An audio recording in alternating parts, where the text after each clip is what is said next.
మృతులను సజీవులుగాను సజీవులను మృతులనుగాను చేయు సర్వశక్తిమంతుడు సర్వాధికారియగు ప్రభువైన దేవునికి మనకు ప్రభువుగా నియమింపబడినటువంటి క్రీస్తు యేసు ద్వారానే ప్రభువగు ఆత్మచేత మనందరి తరపున వేవేల కృతజ్ఞతాస్తుతులు స్తోత్రాలు సమర్పిస్తూ ఉన్నాను.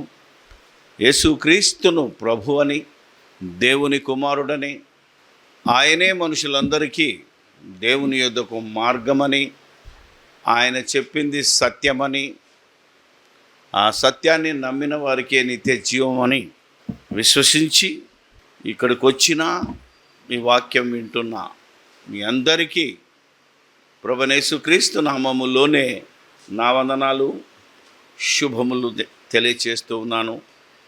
క్రీస్తునందు ప్రియమైన దేవుని వారలారా, యేసుక్రీస్తు ప్రభు స్వరక్తమిచ్చి సంపాదించిన సంఘము మొదటి శతాబ్దము నుండి ఏ విధంగా 3వ శతాబ్దం వరకు ఎదిగిందో, అక్కడి నుంచి ఈ నైసియా సభ, అలాగే రోమన్ ఎంపైర్ కాన్స్టంటినోపుల్ అనేవాడు క్రీస్తు సంఘములోనికి వచ్చాడో ఆ రోజు నుంచి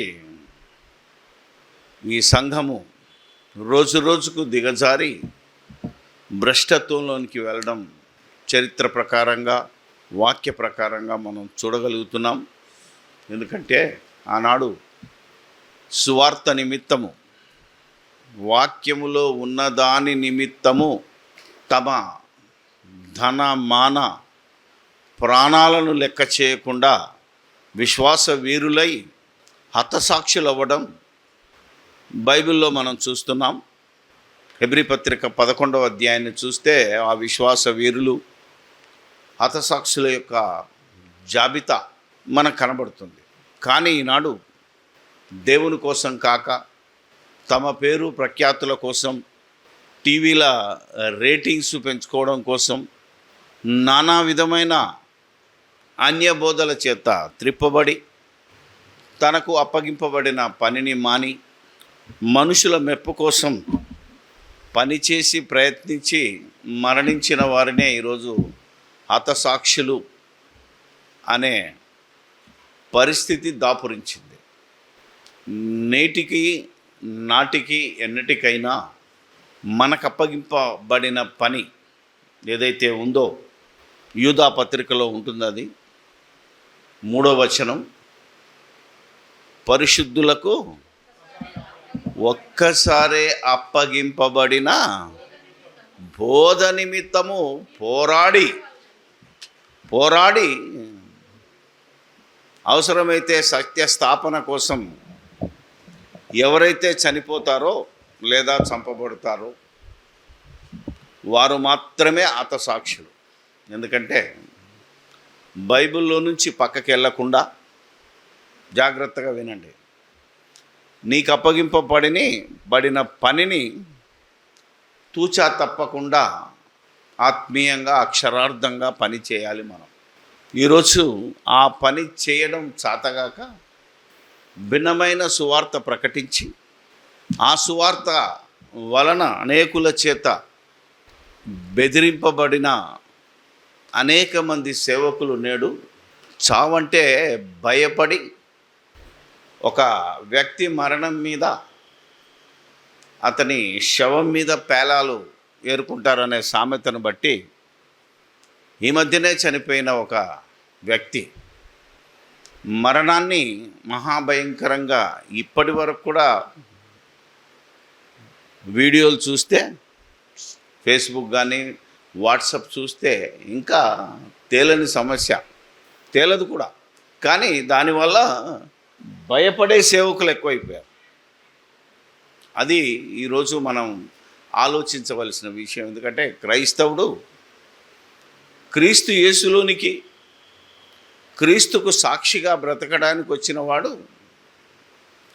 మరణానికి భయపడకుండా నాగటి మీద చెయ్యేసిన వాడు వెనక్కి తిరిగి చూడకుండా ఉండవలసిన వాడు, జట్టి అయిన వాడు నియమం చొప్పున పోరాడవలసిన వాడు ఎందుకో పోరాటం గురించి జంకి భయపడి నానా విధాలుగా విశ్వాసులను కూడా తప్పుత్రోవని పట్టించే పరిస్థితి వచ్చింది ఈరోజు. నిన్నటి దినాన ఒక మిలిటరీ ఆఫీసర్ ఇంటర్వ్యూ ఇస్తూ వాళ్ళ ట్రైనింగ్ ఎట్లుంటుందంటే మాట చెప్తున్నాడు, ఎప్పుడు పారిపోదామా, ఎందుకంటే అది అనుభవించినోడికి తెలుసు సార్. ఒక మాట చెప్తానని ఎంత చక్కగా చెప్పాడంటే, వాళ్ళ ఆఫీసర్ ఒక గోల్ ఇచ్చాడు అనుకోండి, 40 కిలోమీటర్లు పరిగెత్తాలి. నువ్వు 39 పరిగెత్తి ఆగిపోతే ఏమవుతుందో తెలుసా, మళ్ళీ 40 పరిగెత్తాలి. అప్పుడు కూడా నువ్వు 39 పరుగుల దగ్గర ఆగిపోయినావు అనుకో, ఏం చేయాలా, మళ్ళీ 40 అంటే ఎంత, 120. అంటే నీకు ఇచ్చిన గోల్ అయిపోయేంత వరకు నువ్వు విశ్రమించకూడదు. విశ్రమిస్తే తిరిగి చేయాలంటున్నాడు. ఇదే వచనం నాకు బైబిల్లో గుర్తొచ్చింది. ఎందుకంటే ఈ రోజున్న చట్టాలు కానీ, రూల్స్ కానీ, రెగ్యులేషన్స్ కానీ కఠినంగా మనిషిని దేవుని కోసం నిలబెట్టాలి, దేశం కోసం నిలబెట్టాలి అంటే ఇదే రూల్ వచ్చింది. యాకోబు పత్రికలో మీరు చదివితే ఒకడు ధర్మశాస్త్రం అంటే 10 ఆజ్ఞల్లో 9 చేసి ఒకటి చేయకపోతే మళ్ళీ రిపీట్ అవ్వాలి. మరొక్కసారి కూడా 9 దాకా వచ్చి అయిపోయింది అనుకో, మళ్ళీ 10 చేయాలా. అందుకనే ధర్మశాస్త్రం వారికి ఒక ఊరిలాగా, చెరలాగా మారిపోయి ఇంకా దేవునికి దూరమై కఠినమైపోయారు. పాస్ అయిన వాళ్ళకే జీవకిరీటం ఇచ్చాడు దేవుడు. ఇక్కడ కూడా అంతే, పాస్ అయితేనే మీకు అవునా కదా, ధర్మచక్ర, ఏదో పరమచక్ర, రకరకాల చక్రాలు వస్తాయి మిలిటరీలో కూడా.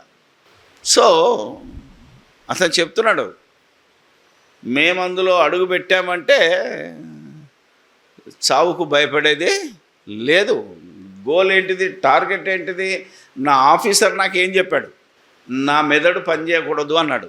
కరెక్ట్గా మాట్లాడితే క్రీస్తు యేసులోనికి వచ్చిన నీకు నీ మెదడు పనిచేయకుండా నీకు శిరస్సుగా ఉన్నటువంటి క్రీస్తు యేసు కలిగిన మనసును, ఆలోచనను కలిగితేనే నువ్వు క్రీస్తులాగా మరణించగలవు, తిరిగి లేవగలవు కూడా. కానీ ఈరోజు మనం మరణం అంటేనే భయపడే పరిస్థితి వచ్చింది. ఒక వ్యక్తి మరణించాడు, అది హత్యో లేకపోతే యాక్సిడెంటో మనకు తెలియదు. కానీ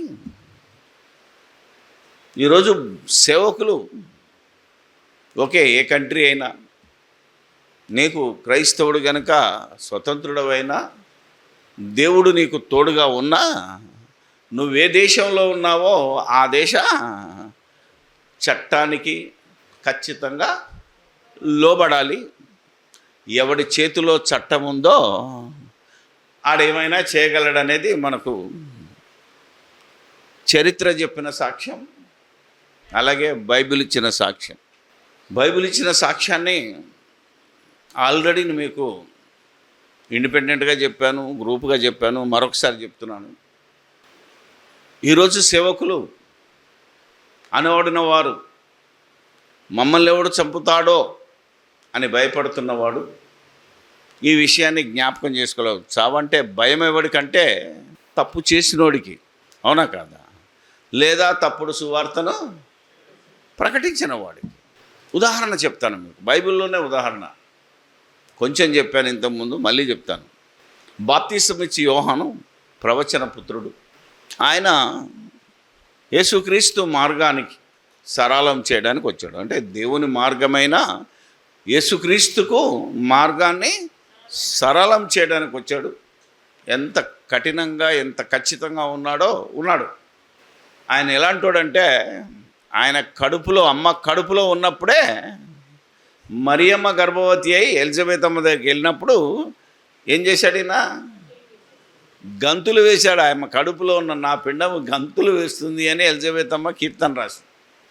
అలాంటి మనిషి సేవ చేస్తూనే, ప్రభుకు మార్గం సరళం చేస్తూనే, బాప్తీసాలు ఇస్తూనే, అన్నీ చేస్తూనే ఒక్కొక్కసారి ఎంత కోపంగా మాట్లాడాడంటే, సర్ప సంతానమా అని వేరు దగ్గర గొడ్డలు ఉందిరా అని చెప్పినాడు. ఏం చేశాడంటే, తనకిచ్చిన మార్గంలో నుంచి తప్పి హేరోదు రాజు దగ్గరికి వెళ్ళి అతడు చేసిన వ్యభిచారం అంటే ఆమె చేసిన అతడు చేసిన తప్పుడు పని హెచ్చరించాడు. హెచ్చరించడంలో ఏముందండి, తప్పేముంది అని అనొచ్చు. ఎందుకంటే తప్పు చేసినోడే హెచ్చరించవచ్చు. కానీ వాడెవడు? రాజు. అది కదా లోకాధికారి, చట్టం మా చేతిలో ఉంది. సమయం వచ్చినప్పుడు అతను ఉంపుడు గత్తెనే పగ తీర్చుకొని ఏం చేశాడంటే ఖచ్చితంగా యోహాను తల తీసేసాడు. ఎందుకు తీయబడ్డది? తను పని వదిలేసి పక్కకి వెళ్ళిపోయాడు.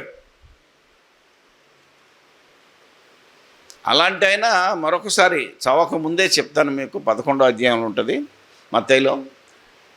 ఈయనను చెరసాల్లో పెడతారు. చవక ముందు, చంపక ముందు చెరసాల్లో పెడతారు. చెరసాల్లో పెట్టినప్పుడు ఈయనకు డౌట్ వచ్చేస్తుంది, ఏంది నన్ను చెరసాల్లో పెట్టారు, మరి వచ్చినోడేమో చెరలో ఉన్న వారికి విడుదల. అర్థమైందా మీకు? ఇప్పుడు చెరలో ఉన్నవాడికి ఏ చెర? ఈ చెర కాదు, చెరసాల కాదు, పాపం అనే చెర, ధర్మశాస్త్రం అనే చెర కింద ఉన్నవాడిని విడిపించటానికి వచ్చాడు అనేది ఆయనకు గ్రహించక మరణాన్ని భయపడి, నువ్వేనా అసలు మెస్సియావు, నువ్వేనా ఇంకా మేము ఎవరి కోసమైనా కనిపెట్టాలని తన శిష్యులను పంపాడు యేసుక్రీస్తు దగ్గరికి జైల్లో నుంచి. అప్పుడు అన్నాడు యేసుక్రీస్తు, ఎవడైతే నన్ను అనుమానిస్తాడో, అవునా కాదా, పరలోక రాజ్యంలో అల్పుడైపోతాడు, అల్పుడు కూడా ఈయనకంటే ఘనుడు అవుతాడనే ఒక మాట చెప్పాడంటే, అలాంటి ప్రవచన పుత్రుడు ఏం చేశాడో, ఆయనకేం జరిగిందో మనకు బుద్ధి కలగటానికి ఆయన జీవిత చరిత్ర చెప్పాడు దేవుడు. మరి ఇప్పుడు ఎవరైతే చావుకు భయపడుతున్నారో, ఎవరైతే హిట్ లిస్ట్లో ఉన్నారో వాళ్ళందరూ ఎవరు? సరి అయిన సువార్త చెప్పిన వాళ్ళు కాదు. ఏ సువార్త? యేసుక్రీస్తు ఎవరు, ఎందుకు వచ్చాడు, అవునా కదా, పాపులను రక్షించటానికి ఈ క్రీస్తు యేసు ఈ లోకానికి వచ్చాడు, ఈయన దైవ కుమారుడు అనే సువార్తను ప్రకటించకుండా ఏం చేశారు? అపోస్తలులు ప్రకటింపని సువార్త. అపోస్తలులు ఏం చెప్పారు? గలతీయులకు రాసిన పత్రికలో 1వ అధ్యాయము 6 నుంచి, అప్పటికే ఉంది, 9 చదివినా చాలమ్మా. క్రీస్తు కృపను మిమ్మును పిలిచిన వానిని విడిచి భిన్నమైన సువార్త తట్టుకు మీరింత త్వరగా తిరుగుట చూడగా నాకు ఆశ్చర్యం అవుతున్నది. అది మరి ఒక సువార్త కాదు కానీ క్రీస్తు సువార్తను చెరుపగోరే మిమ్మును కలవరపరచువారు కొందరున్నారు. నేను ఈ మధ్యలో చాలా పెళ్ళిళ్ళకి అటెండ్ అయ్యాను. కొందరు పాస్టర్లు నన్ను గుర్తుపట్టి, సార్ మీరేనా అన్నాడు. ఎస్ మీరే అన్న. నేనే అన్నాను. మీరు పలానా ఆయనతో వాదించారు కదా అన్నారు. అవును నేనే అన్నాను. ఎందుకంటే ఇక ఇప్పుడు మొత్తం కొన్ని వీడియోలు వైరల్ అవుతున్నాయి. సార్ దీని మీద మీ అభిప్రాయం అంటే నో కామెంట్ అన్నా. ఎందుకంటే మనం కామెంట్ చేయడానికి లేదు. ఒక మనిషిని చంపడం అనేది హేయమైన, క్రూరమైన చర్య, అనాగరిక చర్య. అది రైటో రాంగో, అతడు తప్పు చేసినా ఏం చేయాలంటే జైల్లో వేయాలి. న్యాయాధిపతి తీసుకొచ్చి శిక్ష విధించి జైల్లో వేయాలి, కానీ చంపకూడదు. ఈరోజు గవర్నమెంట్ అయినా ఎంత కరడు కట్టిన ఏం చేస్తుందంటే యావజ్జీవ ఉరి శిక్షలు తగ్గిపోయాయి చాలా వరకు. మనిషిని చంపడం అనేది అనాగరికమని తెలుసుకున్న చాలా దేశాలు తగ్గించాయి. సో నేనన్నాను, అది చావో, న్యాచురల్ చావో, లేకపోతే నిజంగానే హత్య నాకు తెలియదు బ్రదర్, నేను మాట్లాడకూడదు అని చెప్పి మాట్లాడాను. ఓ మాట చెప్పాను, హత్య కావచ్చు, మామూలు యాక్సిడెంటల్ డెత్ కావచ్చు, మామూలుగా చావు కావచ్చు, ఇంతకీ చావును తప్పించుకున్నోడు ఎవడన్నా ఉన్నాడా? అవునా కాదా? దేవుడు ఏం చెప్పాడు? ఆది కాండంలోనే చెప్పాడు ఏమని, ఒరే నాయనా నువ్వు మంటి నుంచి తీయబడ్డావుగా, నువ్వు మన్నైపోతావు అంటే ఆ శరీరములో నుంచి ఆ రక్త మాంసములో పంచుకొని పుట్టిన ప్రతి వాడు శారీరకంగా చావాల్సిందే. ఇప్పుడు మనం ఆలోచిస్తే అసలు నీకు జస్టిస్ ఇవ్వాల్సింది ఎవరు? అవునా? న్యాయాధిపతిగా నియమించాడు దేవుడు ఎవరిని? యేసుక్రీస్తును. నువ్వు యేసుక్రీస్తు యొక్క జస్టిస్ కావాలా, ఈరోజు పోలీసులు ఈ గవర్నమెంట్ ఇచ్చే జస్టిస్ కావాలా? ఏది న్యాయం?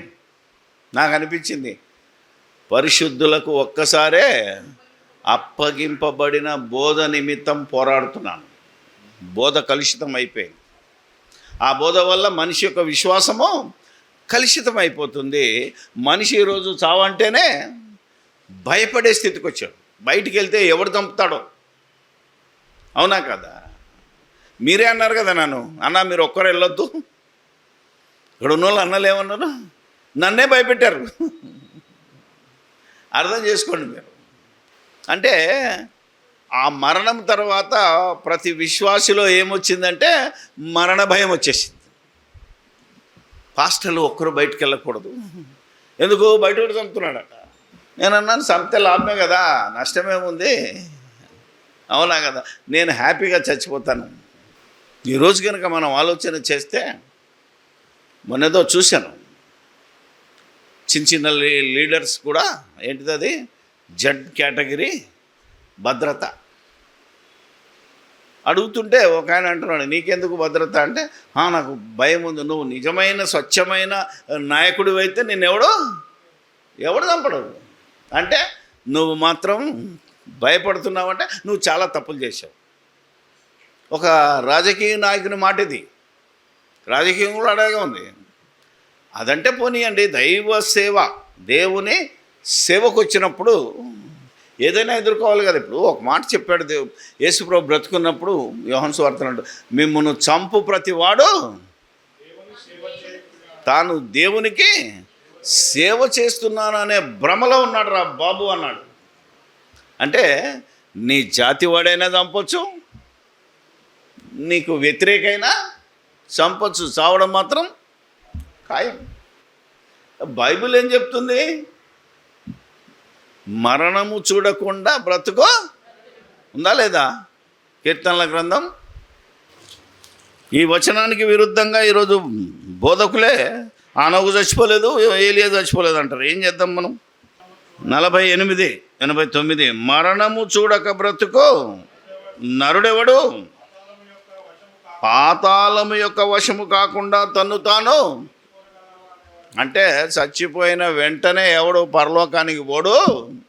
ఎప్పుడు చెప్పాడు? కీర్తనకారుడు చెప్పాడు ఏమని, ఎవడు పరలోకం పోడు, ఎక్కడికి పోతాడు? పాతాళము యొక్క వశము కాకుండా అన్నాడు. అంటే రక్త మాంసములు కలిగి ఈ భూమి మీదకి మనిషిగా వచ్చిన వాడు ఖచ్చితంగా మరణాన్ని చూడాలి. నువ్వు ఏలియావు కావచ్చు, నువ్వు ఎవరు హానోకు కావచ్చు, నువ్వు అబ్రహాము కావచ్చు, ఆఖరికి నువ్వు యేసు ప్రభు అయినా మరణాన్ని చూడాలి.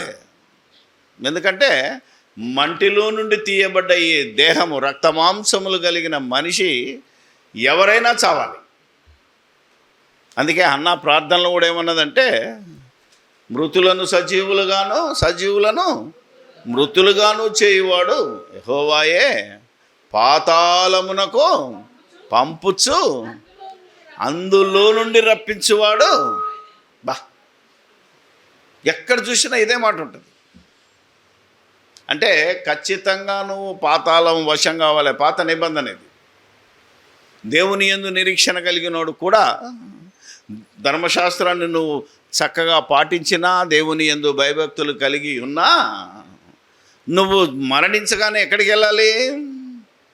పాతాళ లోకంకి వెళ్ళాలి. అది రూల్. ఇప్పుడు ఆఫ్టర్ క్రైస్ట్ అంటే యేసుక్రీస్తు యొక్క మరణ సమాధి పునరుత్థానములు జరిగిన తర్వాత కూడా ఎక్కడికి వెళ్ళాలి? ఆలోచన చేయాలి. అక్కడికే. ఎందుకంటే దేవుడు నియమించిన ఒక సమయం ఉంది. ఆ దినము వరకు చనిపోయిన ప్రతి వారు పాతాళం యొక్క వశము కావాలి. కొరింథీయులకు రాసిన పత్రిక 2వ పత్రిక 12వ అధ్యాయము మొదటి నుంచి చదువుదాం. అతిశయపడుట నాకు తగదు, కానీ అతిశయపడవలసి వచ్చినది చెప్పుదును. ఎందుకంటే దేవుడు నాకు ప్రభువు దర్శనం ఇచ్చి నాకు కొన్ని ప్రత్యక్షతలు ఇచ్చాడు. క్రీస్తునందున్న ఒక మనుష్యుని నేను ఎరుగుదును. అతడు 14 సంవత్సరముల క్రిందట 3వ ఆకాశమునకు కొనిపోబడెను.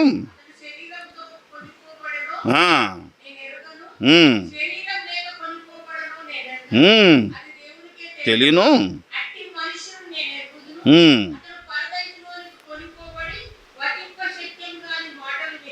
చాలు. ఇక్కడ సర్వసత్యం అంటే అపోస్తుల బోధ క్రీస్తుని గురించి చెప్పారు. క్రీస్తు బోధ తనను గురించి తాను సాక్ష్యం ఇచ్చాడు. ఇప్పుడు అపోస్తలు క్రీస్తు బోధకు సాక్ష్యం ఇస్తున్నారు. కాబట్టి పాత నిబంధనలో మర్మమై ఏదైతే ఉందో, పాతాళం చచ్చిపోయిన వాళ్ళందరూ పాతాళం పోతారు అనేది అయితే ఉందో, ఆ పాతాళంలో ఎక్కడికి వెళ్తారు? అవునా కదా? పాతాళాన్ని ఏమని పిలవాలి అంటే మొత్తం దానికి క్లియరెన్స్ ఇచ్చాడు పౌలు. ఏమంటే పాతాళం అంటే 3వ ఆకాశము, 3వ లోకము. ఆ 3వ లోకంలో క్రీస్తునందున్న వారు ఎక్కడికి వెళ్తారు? పరదైసులోనికి వెళ్తారు. అర్థమైంది? క్రీస్తునందున్నవారు పరదైసులోకి వెళ్తారు. అనీతిమంతులు ఎక్కడికి వెళ్తారు? అదే పాతాళ లోకంలో మగ అగాధము తర్వాత మరొక వేదనకరమైన స్థలము, నెమ్మది పొందే స్థలము. వేదనకరమైన స్థలం అంటే అది నరకం. పరదైసు పరలోకం వేరు. చాలామందికి తెలియని బాధ ఏంటంటే ఇప్పటికే ఎక్స్ప్లెయిన్ చేయాల్సి, పరలోక రాజ్యం వేరు, పరలోకం వేరు. పరలోకం వేరు, పరదైసు వేరు. పరదైసేమో పాతాళ లోకంలో ఉంది, పరలోకమేమో మనకు పైన ఉన్నది, దేవుడున్న లోకం. అలాగే పరలోక రాజ్యం అంటే సంఘం. ఈ సంఘం పరలోకానికి వెళ్తుంది క్రీస్తునందు ఉంటే. సో ఎన్ని విషయాలు ఎరిగిన వాళ్ళు ఇంత సంగతిని దేవుడు మనకు ఈ విధంగా బయలుపరిచాడు. ఎంత బాగుంటుంది. కాబట్టి ఇప్పుడు మళ్ళా మనం పాతాళ లోకంలో గురించి అన్న ప్రార్థనకి వెళ్తే పాతాళ లోకంలో తీసుకెళ్తున్నాడు. ఎక్కడికి తీసుకెళ్తాడు? పరదైసులోనికి, నీతిమంతులు ఉండే స్థలము. అక్కడ పరదైసులో ఎవరున్నారు? అబ్రహాము రొమ్మున అంటే అబ్రహాము ఉన్న సన్నిధి అని అర్థం. రొమ్ము అంటే ఈ రొమ్ము ఇంత పెద్ద ఉంటుంది ఏంటి, మొత్తం ఇంతమందిని పడుకోవడానికి భాష అది. ఇట్లా హక్ చేసుకుంటాం కదా, ఆ ప్లేస్ అనమాట. అంత ఆత్మీయమైన నెమ్మది పొందే స్థలము అబ్రహాం. ఇప్పుడు పాత నిబంధనలో అబ్రహాం గురించి ఏం చెప్పాడు దేవుడు? ఆదికాండం 25 చదివితే ఏమనుంటుందో తెలుసా? తన పితరుల యొద్దకు, అంతే, పితరుల యొద్దకు. కానీ దాని యొక్క మీనింగు అంటే పూర్తి వివరణ ఎక్కడ దొరికింది మనకు? అపోస్తులైన పౌలు బోధలో దొరికింది. ఏంటంటే అబ్రహాము తన పితరుల యొద్దకు వెళ్ళాడు. ఆ పితరులు ఎక్కడున్నారు అంటే పాతాళ లోకంలోని పరదైసులో ఉన్నారు. సో ఇప్పుడు అబ్రహాం అక్కడే ఉన్నాడు. అబ్రహాం కొడుకు ఎక్కడికి వెళ్ళాడు? అతడు తన పితరుల యొద్దకే చేర్చబడ్డాడు. ఆయన కొడుకు యాకోబు తన పితరుల యొద్దకే. అంటే అందరూ పాతాళ లోకమే. ఆఖరికి దావీదు కూడా అదే చెప్పాడు. దావీదు కూడా ఇంకా పరలోకానికి పోలేదు. ఆయన కూడా తన పితరుల యొద్ద ఉన్నాడంటే 3వ ఆకాశంలో నెమ్మది పొందే స్థలం ఉన్నది. చివరికి యేసుక్రీస్తు ఎక్కడికి వెళ్ళాడు? తావగానే ఎక్కడికి వెళ్ళాడు? చనిపోగానే, తండ్రి నీ చేతికి నా ఆత్మను అప్పగిస్తున్నానని చెప్పిన వెంటనే ఎక్కడికి వెళ్ళాడు? పరదైసులోనికి వెళ్ళాడు. ఎందుకంటే 3వ ఆకాశంలో ఆయన ఆరోహణమైనగా భూమి యొక్క క్రింది భాగములకు ఎక్కడికి వెళ్ళాడో చెప్పాడు. నేడు నువ్వు నాతో కూడా, దొంగతో చెప్పిన మాట గుర్తుపెట్టుకుంటే మనందరము పరదైసులోకి వెళ్ళిపోతాం. చస్తే పరదైసు ఏంటిది? అది నెమ్మది పొందే స్థలం. మరి ఇది నరకానికంటే బాపు. ఇది అర్థమైతే తెలియదు, నరకం ఎట్లుంటో తెలియదు. కానీ ఈ లోకంలో బా నరకం అనిపిస్తున్నాను అంటాడు. ప్రతి విషయంలో ఆలోచన చేయగలిగితే దీని నుండి నెమ్మది పొందడం లాభమా నష్టమా? లాభమే. లాభం అయితే వెళ్ళిపోదామని ఆలోచన ఉండాలి, కానీ వాళ్ళు చంపుతున్నారు, మాకు భద్రత లేదు, మాకు రక్షణ లేదు. ఎప్పుడన్నా అనవా మన మాట? మనకు రక్షణ ఉన్నది, మన లైఫ్కు భద్రత ఉన్నది. క్రీస్తులో ఉన్నవాడికి లైఫ్కు భద్రత ఉన్నది, ఎక్కడికి పోదు, నీ అడ్రస్ మారదు, నీ శరీరము భూమిలో, నీ ఆత్మ పరదైసులో. అది కూడా దేవుని సన్నిధి, అది దేవుడు సృష్టించిన లోకమే. దాన్ని పరము అంటారు. ఏలియా దగ్గర మనుషులు అపార్థం చేసుకున్నారు. ఏలియా పరమునకు కొనుపోబడనని ఉంటుంది. అనగానే ఏలియా పరలోకం పోయాడు అంటున్నాడు. ఇంతవరకు పరలోకాన్ని పోయినాడు ఎవడు లేడని యేసుప్రభు యోహాను సువార్తలు చెప్పినప్పుడు మరి ఎక్కడికి వెళ్ళాడు? పరము అంటే మనది కానిది పరాయికి, మనది కాని లోకం పరాయి లోకం. అంటే మనకు పాతాళ లోకం కూడా పరమే, మనది కాని లోకం. దాన్ని పరము అన్నాడు, దాన్ని పరలోకం అన్నాడు. మీరు రాజుల గ్రంథం చదివితే మీకు అర్థం, ఏలియా పరమునకు కొనుపోబడనని ఉంటుంది. కాబట్టి ఆయన చనిపోయి పాతాళ లోకంలోని పరదేశంలో ఉన్నాడు ఏలియా. ఇప్పుడు యేసుక్రీస్తు రూపాంతరం పొందినప్పుడు ఏలియా ఎక్కడి నుంచి వచ్చాడు? పరలోకం నుంచి వస్తాడా? ఎవడు చెప్పాడు వీళ్ళకి? పాతాళములోనికి. అన్న ప్రార్థనలో లేదా? మృతులను సజీవులుగాను సజీవులను చేయువాడు ఆయనే, పాతాళమునకు పంపుచు అక్కడి నుంచి, అంటే మోషే ఏలియాలను రూపాంతర కొండ మీదకి తెప్పించింది ఎవరు? దేవుడే. పవర్ అయింది. ఆలోచించండి. ఇప్పుడు చివరిగా యేసుక్రీస్తు వచ్చినప్పుడు మనం కూడా ఎక్కడికి వెళ్తాం? పాతాళ లోకంలోని పరదేశంలోనికి, భూలోకానికి వచ్చి మన ఈ శరీరాన్ని, అక్షయ శరీరాన్ని ధరించుకొని పరలోకానికి వెళ్ళిపోతాం మేఘం మండలం మీద. ఈ అదృష్టం కావాలా వద్దా? ఈ లాభం కావాలా వద్దా? అందుకని ఇంత లాభం తెలిసినోడు ఏమన్నాడు పౌలు? సావైతే లాభం. మరి ఈనాటి సేవకులు, అమ్మో చావైతే మాకు నష్టం, భయం, ఇదిగో వాళ్ళు చంపడానికి వస్తున్నారు, మాకు భద్రత లేదు, మాకు రక్షణ లేదు అని టీవీలో కూర్చొని గగ్గోలు పెడుతున్నారు. ఆ టీవీలు చూసిన అమాయకులు కూడా భయపడుతున్నారు. అందుకనే మీరెవరు భయపడడానికి వీల్లేదు. వాళ్ళకు భయం ఉంది, ఎందుకంటే వాళ్ళు తప్పుడు సువార్త ప్రకటించారు. వాళ్ళకి ఇవ్వబడిన ఏంటిది మార్గములో నుంచి ఎలాగా ఖురాన్లో ఉన్న తప్పులు ఎతకడానికో, ఖురాన్లో ఉన్న సత్యాన్ని చెప్పడానికో నిన్నెవడు చెప్పమన్నాడు? అర్థమైందా లేదా మీకు? తర్వాత వేదాల్లోనికి ఎవడేమన్నాడు? నీకు రామాయణంలోకి ఎవడేమన్నాడు? రాముడికి ఏమైతే నీకేంది, సీతకి ఏమైతే నీకేంది, ఎవరికి ఏమైతే అందులో ఉన్నది చెప్పని ఎవడు చెప్పాడు నీకు? అర్థమైందా? నువ్వు ఎలా చెప్పాలి? నీకున్న డ్యూటీ ఏంటిది? బైబిల్లో ఏముందో చెప్పాలి. బైబిల్లోంచి బయటికి చిన్న అడుగు కూడా బయటికి వెళ్ళడానికి ఇప్పటికీ పాస్టర్లు అందరు నాతో, అరే మంచిగా చేసాం కదా బ్రదర్, అందులో ఉన్న చెప్తే ఏమవుతుంది బ్రదర్ అంటే, ఏం కాదు బ్రదర్, ఇప్పుడు మాత్రం బాగానే ఉంటుంది నీకు చెవులకు, అక్కడ ఉంటుంది శిక్ష. ఎందుకంటే ఏ క్రైస్తవుడు కూడా ఇప్పటికి నువ్వు రెవరెండువా, బిషప్వా, నువ్వు ఎవడు అయినా సరే, నీ హద్దు ఉన్నది ఏంటంటే బైబిల్లో ఉన్నది. యేసుక్రీస్తు గొప్పతనం ఏంటిది, దేవుడు ఏంటిది, అవునా, పరిశుద్ధాత్మ ఎవరు, దయ్యంగాడేవాడు, లేకపోతే మొత్తం వివరణ చెప్పు. నీ లైఫ్ సరిపోదు. బైబిల్లో ఉన్న సంగతిని మొదటి నుంచి చివరి వరకు చెప్పాలంటే ఎవడి జీవితమో దీన్ని వదిలేసి నువ్వు పక్క కిందకి వెళ్తావు. ఇలా పక్కకి వెళ్ళిపోయి నువ్వు అతసాక్ష్యం అంటే ఎలా చెల్లుతుంది?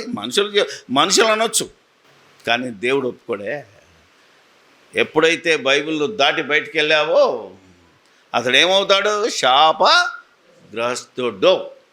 అందుకనే మనం ఎప్పుడు వేరే జోలికి వెళ్ళడానికే వీల్లేదు. ఎప్పుడో నాకు ఈ జ్ఞానం తెలియకముందు నేను బోలెడు సార్లు అందరితో డిబేట్ చేశాను. అమ్మో, డిబేట్ చేసినాక తర్వాత నాకు తెలిసి అంటే డిబేట్ వల్ల వచ్చే లాభం లేదు, కానీ నష్టం ఎక్కువ ఉంది. డిబేట్ చేస్తే పగలు పెరుగుతున్నాయి, అవునా కదా, పోటీలు పెరుగుతున్నాయి, ఈ పోటీ తత్వం పెరుగుతుందే తప్ప ఎవడు రక్షణలోనికి రావట్లేదు. ఎవడేదో ఓడిపోయి ఈ మధ్యలో కొందరు బుద్ధిహీనులు ఏమంటారు, నేను ఓడిపోతే నీ దగ్గరకు వస్తాను, నువ్వు ఓడిపోతే ఎవడు రాడు, రాలేడు కూడా, ఇంతవరకు రాలేదు. ఎంత హంబగ్. డబ్బు చేసుకోవడానికి, పేరు ప్రఖ్యాతులు సంపాదించుకోవడానికి. సత్యం చెప్పితే ఇంతే. అర్థమైందా లేదా? బైబిల్లోంచి బయటికి వెళ్ళి కథలు చెప్పినా సరే తప్పే. కథలు కూడా ఉంటాయి. ఏమ్మా కరెక్టే కదా? కథ చెప్తే బాగానే ఉంటుంది. ఈ కథ తప్పు అన్నాను అనుకో, మళ్ళీ మన మీదే పడతారు. ఇది సాక్ష్యం కదా బ్రదర్, ఇది వింటే అందరూ నమ్ముతారు కదా బ్రదర్. ఇది చెప్పినా తప్పే, దీన్ని విన్నా ఇది సత్యం. ఈ బోధలోనికి మీరు వెళ్తే మనల్ని కాపాడడానికి మన ప్రభు ఉన్నాడు. ఆల్రెడీ మనల్ని పాపంలో నుంచి కాపాడాడు, మళ్ళా కాపాడుతాడు కదా. ఆల్రెడీ కాపాడాడు. నువ్వు ఆ మార్గంలోకి వెళ్ళడమే, ఆయన రాసిన మరణశాస్త్రానికి నువ్వు పాలు పొందడమే తప్ప వేరేది లేదు. ఇంత సులువైన దాన్ని ఇంత కఠినం చేసే పరిస్థితి ఈరోజు సార్వత్రిక సంఘానికి. వీళ్ళెంత భ్రష్టులుగా మారిపోయి సార్వత్రిక సంఘం, క్రీస్తు స్వరక్తం ఇచ్చి సంపాదించిన ఈ సంఘము ఏ విధంగా భ్రష్టు పట్టడానికి ఈ భ్రష్టులే కారణం. కొన్ని దేశాల్లో మీరు చూస్తే ప్రెసిడెంట్ అనేవాడు సైకిల్ తొక్కుంటూ పోతుంటారు రోడ్డు మీద. అవునా కదా? మన దగ్గర కార్పొరేటర్ కూడా చుట్టూ గన్మెన్ కావాలి. అంటే ఎక్కడుంది ఆలోచన చేయండి. అలాగే ఒక మామూలు సేవకుడికి ఈరోజు ఏ బౌన్సర్లు అక్కర్లేదు, నలుగురు అవసరమే లేదు. కానీ ఈరోజు ఒక పాస్టర్ బయటకు వెళ్తున్నట్టే చుట్టూ బౌన్సర్ అంటే హోదా అనుకుంటున్నారు, అతిశయం అనుకుంటున్నారు. కానీ ఒరే నాయనా, నువ్వు గొప్ప పాపివిరా. ఎందుకంటే నువ్వు దేవుని రక్షణలో లేవు, దేవునికి అప్పచెప్పలేదు. నువ్వు వీళ్ళ కాపాడడంలో నువ్వు చూసుకుంటున్నావే తప్ప. ఒక పాస్టర్ని గెలవాలంటే బ్యారికేడ్లు ఉన్నాయి. అవునా కదా? ఏమండి, బౌన్సర్స్ ఉన్నాయి, వాళ్ళందరినీ తోసుకొని వెళ్ళడానికి నీకేడుంది? అదే మన దగ్గరికి రావాలంటే ఆలోచించాలి. మన దగ్గరికి ఈజీ కదా. ఈడు సింకు పాస్టర్ ఈడికింది కరెక్టే. మరి లోకం దృష్టిలో సత్యం చెప్పేవాడు మురికిలాగా, పెంటలాగా, ఒక వేడుకలాగా ఉంటాడట సత్యం చెప్పేవాడు. ఎవరు మరి దేవుని కోసం పోరాడుతున్నారో మీరు అర్థం చేసుకుంటే మంచిది. కాబట్టి మనం ఆలోచన చేస్తే ఈరోజు క్రైస్తవుడికి రక్షణ ఉంది, క్రైస్తవుడికి భద్రత ఉంది. నీకు న్యాయం ఇచ్చడానికి న్యాయాధిపతి ఆల్రెడీ దేవుని కుడిపార్శ్వన కూర్చొని నీ లెక్క రాస్తున్నాడు ఆల్రెడీ. అవునా కదా? మన లెక్కలన్నీ రాస్తున్నాడు ఆయన. అందుకనే నువ్వు ఏ క్షణంలో కూడా తప్పుడు మాట్లాడకూడదు, ఏ క్షణంలో కూడా తప్పుడు సువార్త ప్రకటించకూడదు. తద్వారా వచ్చే మరణానికి భయపడకూడదు. ఎందుకంటే మరణ భయాన్ని తప్పించడానికే యేసుక్రీస్తు ఈ లోకానికి వచ్చాడు. ఆల్రెడీ దేవుడు మరణాన్ని వరంగా ఇచ్చాడు.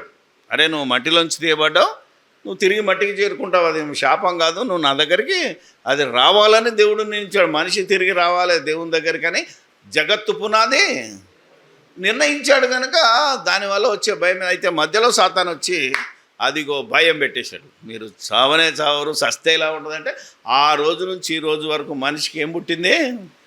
మరణ భయం. ఆ భయాన్ని యేసుక్రీస్తు వచ్చి మళ్ళీ తీసేశాడు. హెబ్రీలోకి రాసిన పత్రికలో ఉంటుంది, చూడండి ఒకసారి. హెబ్రీలోకి రాసిన పత్రిక 2వ అధ్యాయం 14వ వచనం. కాబట్టి ఆ పిల్లలు రక్త మాంసములు గలవారైనందున ఆ ప్రకారమే మరణం యొక్క బలము గలవానిని, అనగా అపవాదిని నింపజేయుటకును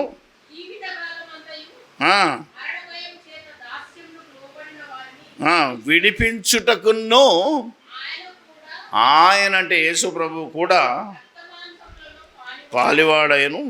ఏలైనగా ఆయన ఎంత మాత్రమును భావమును ధరించుకొనక అబ్రహాము సంతాన. ఎంత బాగుంది ఇది. నాట్ ఈవెన్ దేవదూతల స్వభావం కూడా లేదు ఆయన దగ్గర. మానవ దేహములో వచ్చాడు. అబ్రహాము సంతానములో, సంతాన స్వభావం ఎలాంటిదంటే దేవుని వ్యతిరేకం. ఎందుకని అబ్రహాం యొక్క రక్త మాంసాలు పంచుకొని వచ్చాడు కదా. అబ్రహాం అంటే ఆ వంశంలో నుంచి వచ్చిన యూదుల వంశంలో నుంచి మరియమ్మ వచ్చింది. ఆ మరియమ్మ రక్త మాంసములను పంచుకొని వచ్చాడు ఈయన మనందరి కోసం. 8వ అధ్యాయానికి వెళ్తే పాపముగా చేయబడిన పాప శరీరాకారంలో వచ్చాడు. ఇది బైబిల్లో ఉన్నది చెప్తుంటే కూడా అదిగో మీరు యేసు ప్రభువును దేవుడు కాదనడానికి ఇలాంటి రెఫరెన్స్ చూసినవారే నాయన, బైబిలే చెప్పింది, మాకెందుకు? యేసు ప్రభు మీద మాకేమైనా కోపమా? అవునా? ఏమండి, ఆయననే మేము ప్రకటిస్తున్నామే, ఆయన వాక్యానికే మేము సాక్ష్యాలమే. మేము ఆయనను చూడకపోయినా, ఆయన స్వరము చెవులారా వినకపోయినా, ఈరోజు మనం ఏం చేస్తున్నామంటే సిలువ వేయబడిన క్రీస్తును ప్రకటిస్తున్నాం. క్రీస్తుకేం వ్యతిరేకంగా, క్రీస్తుకు వ్యతిరేకమైతే ఇది మాకు తెలియదా? బైబిల్ ఒకడొకడు ఇన్ని పేజీలు పెడుతుంటాడు బైబిల్ నుంచి వరకు. ఆయన అన్నీ మాకు తెలుసురా బాబు, అసలు తెలియదు నీకు దేవుని మనసు ఏంటి, క్రీస్తు మనసు ఏంటి, అసలు నువ్వు చేయవలసిన పని ఏంటి, అపోస్తుల బోధ ఏంటి, ఇవి తెలియని బోధకులు చాలామంది ఉండి ఈరోజు క్రీస్తును అన్యజనుల మధ్య అవమానపరుస్తున్నారే తప్ప గణపరచడం లేదు. అందుకే ఏమంటున్నాడు చూడండి, అబ్రహాము సంతాన స్వభావమును ధరించుకుని ఉన్నాడు, కావున ప్రజల పాపములకు పరిహారము కలగజేయుటకై దేవుని సంబంధమైన కార్యములలో కనికరమును నమ్మకమును గల నిమిత్తము ఆయన తన సహోదరుల వంటి వాడు. తన సహోదరులు అంటే ఇశ్రాయేలీలు. ఇశ్రాయేల్ లాంటి వాడు అంటే ఇశ్రాయేల్లో నుంచి వచ్చాడు. ఎలాంటి స్వభావాన్ని నశింపజేయాలంటే అలాంటి స్వభావము. వజ్రాన్ని వజ్రంతో కొయ్యాలి, ముళ్ళును. కాబట్టి పాప శరీరాకారములో పాపములో భయపడుతున్న వారిని భారములో నుంచి విడిపించడానికి ఆయన పాప శరీరాకారంతో వచ్చి తన శరీరములో పాపానికి శిక్ష విధించి మనము పరిశుద్ధులం అవ్వడానికి, మనము మరణంలో నుంచి జీవంలోనికి దాటడానికి, మనకు మరణ భయము లేకుండా చేయటానికి ఆయన ఇంత కష్టపడ్డాడే. తాను శోధింపబడి శ్రమ పొందెను గనుక శోధింపబడు వారికిని సహాయము చేయగలవాడై ఉన్నాడు. ఎవరు మనకు సహాయకుడు అంటే ప్రభువే. నాకు నీకేదొచ్చినా నువ్వు అడుగు, ఏది అడిగినా దేవుడు క్రీస్తు ద్వారా నీకు అనుగ్రహిస్తాడు. అది తెలియని వాళ్ళు ఈరోజు అనేక మందికి భయపడ్డం. ఈరోజు మనం ఆలోచన చేస్తే శరీరము ఆత్మచేత శారీరక క్రియలను చంపువాడు ధన్యుడు. మరి వీళ్ళకి శాతం అవుతులేదు. ఈరోజు సేవకులు ప్రపంచాన్ని పెద్ద పెద్ద మేమే గొప్పోళ్ళమని, ఒకడు ప్రెసిడెంట్ అట, ఒకడేమో ఫౌండర్ అట, ఒకడేమో ఇదట, ఒకడు అదట. అబ్బో, అలా చూస్తుంటే వీడియోలకు వచ్చి నేను ఫలానా, అసలు నిన్ను ఎవడనుకున్నాడు? అవునా కదా? నేను ఎవడు గుర్తించాడు? ఐఎమ్ సో అండ్ సో, నీకో నమస్తే. కానీ ఏ సో అండ్ సో అయినా వాక్యానికి లోబడాలి. వాక్యాన్ని ప్రకటిస్తే భయం లేదు. ఒకవేళ సత్యవాక్యాన్ని ప్రకటించి చంపబడ్డామనుకో, ఇందుకు దేవునికి స్తోత్రం. ఈరోజు ఈ తప్పుడు సువార్థికులు వెళ్ళి అంతా తప్పుడు చేసి మనం రైట్ చేసే వాళ్ళు వచ్చేటోళ్ళు ఉన్నా మనల్ని కొట్టే పరిస్థితి ఉంది. ఈరోజు మనం సత్యం చెప్దామని నడు రోడ్లోకి వెళ్ళినా వీడు కూడా అసంటోడేనని ఈరోజు సమాజంలో ఉన్న వాళ్ళు కొడుతున్నారు. ఈరోజు ఏం చేద్దాం? భయపడి పారిపోదామా? మన ఆంధ్రప్రదేశ్, తెలంగాణ, మీరు ఇక్కడ ఉన్నారు కాబట్టి బతికిపోయారు. నువ్వు ఒకసారి యూపీకి వెళ్తే, ఏం బాబు, బీహార్ వెళ్తే, ఛత్తీస్గఢ్ వెళ్తే, ఒక ఒరిస్సాకి వెళ్తే నీకు తెలుస్తుంది క్రైస్తవులు ఎంత కష్టపడుతున్నారు. కోసుడే కొట్టుడే అయిన వాళ్ళు నిలబడ్డారు. మనం భయం అవుతుంది. వీడియోల మీద వీడియోలు చేస్తున్నారు. మాకు సావు భయం వచ్చింది, మాకు రక్షణ లేదు. వాళ్ళ మాటలు మీరు నమ్మవద్దు. అవునా కదా? ఎవరో విశ్వాసులనే వాళ్ళు నమ్మకుండా, దేవునికి నమ్మకంగా, క్రీస్తుకు శిష్యులంగా, క్రీస్తును ధరించుకున్న వాళ్ళంగా, క్రీస్తు ఎలాగైతే మరణానికి సిద్ధపడి యెరూషలేములోనికి విజయోత్సవంతో ఊరేగింపబడి వచ్చాడో అలాంటి ఊరేగింపు మనకు కావాలి, అలాంటి ధైర్యం మనకు కావాలి. కనుక ఈ ధైర్యం నూరిపోయడానికే, మిమ్మల్ని ధైర్యపరచడానికే ఈరోజు ఈ మాట చెప్పాను. కనుక మనుషుల వైపు చూడొద్దు. బోల్డ్ మంది, ఒక వ్యక్తి కాదు కదా, ఈరోజు ఒక వ్యక్తి చావు మీద ఇంత గందరగోళం చెప్తున్నారు. కానీ మరి మణిపూర్లో లక్షల మంది చనిపోయారు. అవునా కదా? మీరు ఆలోచన చేయాలా?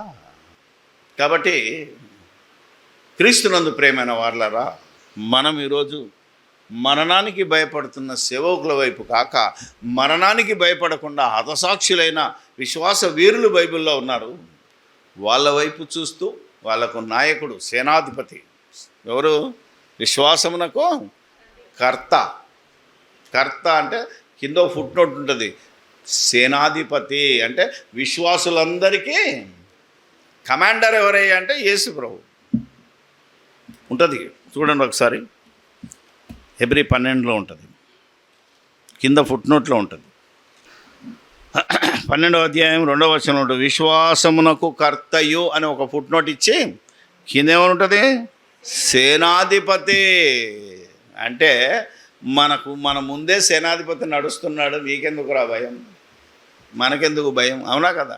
అవర్ ఫ్రంట్లో మన లీడర్ ఉన్నాడు, ఆల్రెడీ మరణాన్ని జయించిన వాడు ఉన్నాడు. మరణాన్ని సంతోషంగా స్వీకరించి, అమ్మా నా గురించి ఎందుకు ఎడతారు, మీరు మీ గురించి ఏడ్చుకోండి, కానీ నేను చనిపోతాను, తిరిగి లేస్తాను, నా దేవుడు నన్ను వదిలిపెట్టాడు. అర్థమైందా? నీ పరిశుద్ధుని నువ్వు కుళ్ళు పట్టనీయవు, పాతాళంలో నా ఆత్మను విడిచిపెట్టవు అని పాతాళంలో వెళ్ళి ప్రార్థన చేసి దేవుని చేత లేపబడిన సేనాధిపతి, న్యాయాధిపతి, జీవాధిపతి అయినటువంటి యేసుక్రీస్తు మన ముందున్నాడు గనక మనం మాత్రము భయపడకుండా, భయపెట్టే వారి వైపు చూడకుండా ధైర్యం ఇచ్చిన వారు బైబిల్లో కోకొల్లలు ఉన్నారు. వారి వైపు చూస్తూ మనకిచ్చిన పరుగు పందెంలో పరిగెత్తి మరి దేవుడిచ్చే జీవకిరీటాన్ని పొందుదాం. ప్రార్థన చేసుకుందాం.